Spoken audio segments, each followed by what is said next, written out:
ओम उमा महेश्वराय नमः।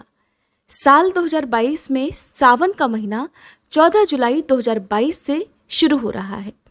साल का पहला सावन सोमवार 18 जुलाई 2022 को है।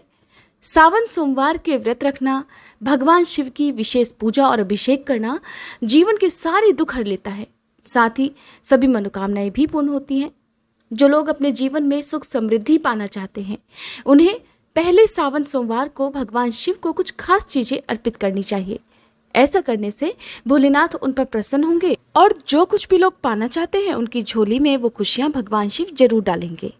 साल 2022 में सावन के महीने में इस बार कुल 4 सोमवार व्रत रहेंगे।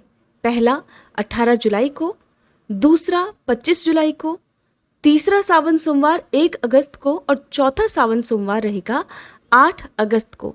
इसके साथ ही 12 अगस्त को सावन पूर्णिमा के दिन सावन का महीना समाप्त हो जाएगा। भोलेनाथ की कृपा पाने के लिए सावन सोमवार का दिन सबसे उत्तम माना गया है। इस दिन पूरे विधि विधान से की गई पूजा और भोलेनाथ को उनकी प्रिय चीजें अर्पित करना विशेष कृपा दिलाता है।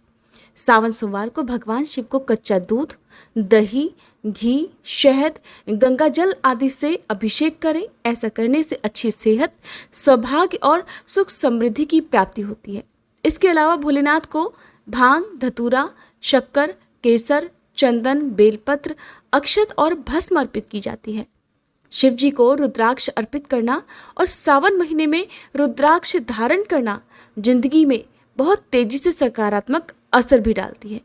अगर आपके जीवन में बहुत सारे दुख हों, आप इन दुख से कभी उबर नहीं पाते हो, तो इस सावन आप सच्चे मन से भोलेनाथ की पूजा जरूर करके देखिएगा।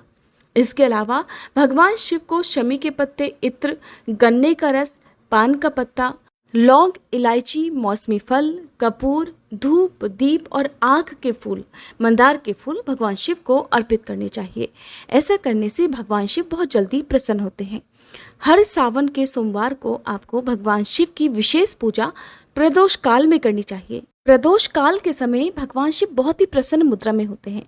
ऐसे समय में यदि भगवान के भक्त सच्चे मन से उन्हें पुकारते हैं, उनकी पूजा अर्चना करते हैं, तो भगवान अपने भक्तों की सारी मनोवांछित कामनाएं भी जरूर पूर्ण करते हैं। इसीलिए कहा जाता है कि चाहे प्रदोष व्रत हो या सोमवार के व्रत हो, आपको शाम की पूजा प्रदोष काल में जरूर करनी चाहिए।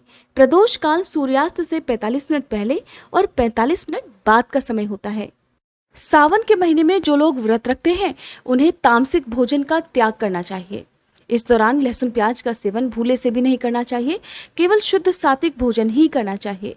जहां तक हो सके सावन सोमवार व्रत में केवल मीठा भोजन ही करें। मीठे भोजन में आप फलाहार भी कर सकते हैं।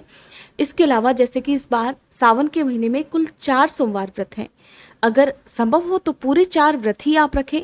कई बार कन्याओं को या महिलाओं को पीरियड्स हो जाते हैं, तो ऐसी स्थिति में अगर आप कोई पूरे व्रत ना रख पाए तो आप जितने भी व्रत रख सकते हो, चाहे 2 या 3, तो उतने व्रत आप जरूर रखें। उसके बाद व्रतों का उद्यापन भी कर सकते हैं।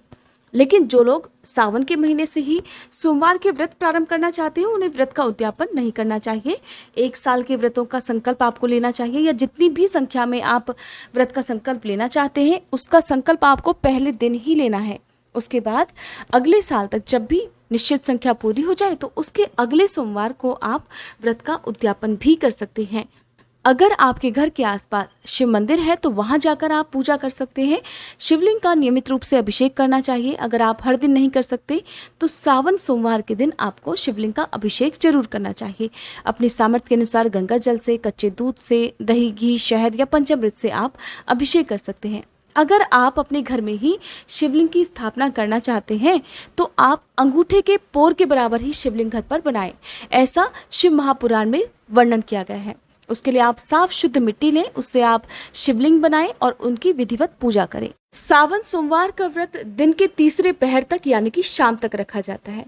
सुबह स्नान आदि से निवृत्त होने के बाद व्रत का संकल्प लिया जाता है। इसके बाद गंगा जल, बेलपत्र, सुपारी, फूल, धतूरा, भांग आदि से भगवान शिव का पूजन किया जाता है।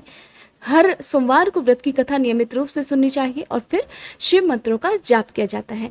शिव चालीसा का पाठ करें, भगवान शिव की आरती करें और माँ पार्वती की आरती करें। इस प्रकार आपको अपना व्रत प्रारंभ करना चाहिए।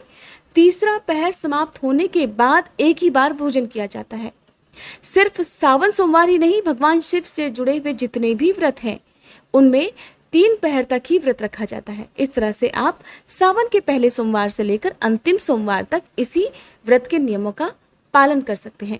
सोमवार का व्रत रखने से कुंडली में चंद्र ग्रह की स्थिति मजबूत होती है, जिससे यदि कुंडली में किसी तरह का कोई चंद्र दोष है तो वो दूर होता है। अविवाहित लड़कियों के लिए तो ये व्रत सबसे ज्यादा उत्तम फलदायी माना जाता है। ऐसी मान्यता है कि 16 सोमवार के व्रत रखने पर जो कुंवारी कन्याएं हैं उन्हें उत्तम वर की प्राप्ति होती है। सावन सोमवार के दिन सुबह जल्दी उठकर भगवान का ध्यान करना चाहिए। साथ ही आपको जितना हो सके उतना जरूरतमंद लोगों की सेवा, उनकी सहायता करनी चाहिए। सभी बड़े बुजुर्गों का हर दिन पैर छूकर आशीर्वाद प्राप्त करना चाहिए। सावन में भगवान शिव की पूजा कम से कम आपको बेलपत्र और धतूरे से जरूर करनी चाहिए। गंगा जल भी अर्पित करना चाहिए। सावन हरियाली का मौसम है, भगवान शिव को बहुत प्रिय होता है, इसलिए इस महीने में पेड़ पौधों को काटने से बचना चाहिए।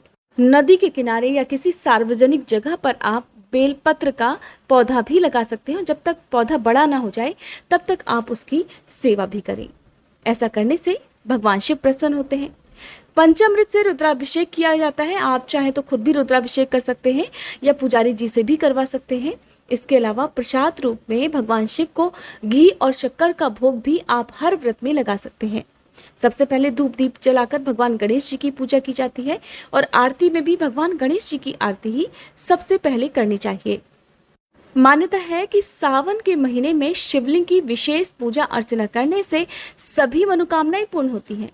कहा जाता है कि जो महिलाएं सावन के सोमवार का व्रत रखती हैं उनके पति को लंबी आयु प्राप्त होती है। साथ ही अविवाहित कन्याओं को मनपसंद जीवन साथी भी प्राप्त होता है। सावन के महीने में जितने भी सोमवार पड़े उसमें यदि आप काल सर्प दोष के निवारण की पूजा करवाते हैं तो काल सर्प दोष भी दूर हो जाता है। हर सोमवार को विशेष योग में शुभ मुहूर्त में आपको पूजा करनी चाहिए। जैसे कि हर सोमवार को अभिजीत मुहूर्त में आप जहां कहीं भी हो, यदि घर पर हो तो घर पर, बाहर हो तो बाहर, केवल मानसिक रूप से यदि भगवान शिव के मंत्रों का जाप करके अपनी मनोकामना पूर्ति के लिए प्रार्थना करते हैं तो भगवान शिव आपकी मनोकामना शीघ्र से शीघ्र जरूर पूर्ण करेंगे। अभिजीत मुहूर्त के समय ही भगवान शिव ने त्रिपुर नाम के राक्षस का वध किया था। देवताओं को त्रिपुर नाम के राक्षस से मुक्ति दिलाने के लिए भगवान शिव ने भी इस क्षण का इंतजार किया था। अभिजीत मुहूर्त होने पर उन्होंने अपने दिव्य रथ में बैठकर, जिसे संपूर्ण देवी देवताओं ने निर्मित किया था, उस पर बैठकर त्रिपुर नाम के राक्षस का वध किया था और इस प्रकार उन्होंने देवताओं को त्रिपुर राक्षस से मुक्ति दिलाकर उनकी सहायता की थी। सावन के महीने में हर दिन नियम से शिव महापुराण की कथाएं, भगवान शिव की कथाएं सुननी चाहिए, जो कि आपको हमारे चैनल पर हर दिन सुनने को मिलेंगी। साथ ही आपको हमारे चैनल पर हर सोमवार व्रत के अभिजीत मुहूर्त और प्रदोष काल के समय के बारे में भी जानकारी मिलती रहेगी, जिसके लिए अगर आपने हमारा चैनल अभी तक सब्सक्राइब नहीं किया है तो चैनल को जरूर सब्सक्राइब कर लीजिएगा। और अगर वीडियो अच्छी लगी हो तो प्लीज़ वीडियो को लाइक करके कमेंट बॉक्स में बताइएगा।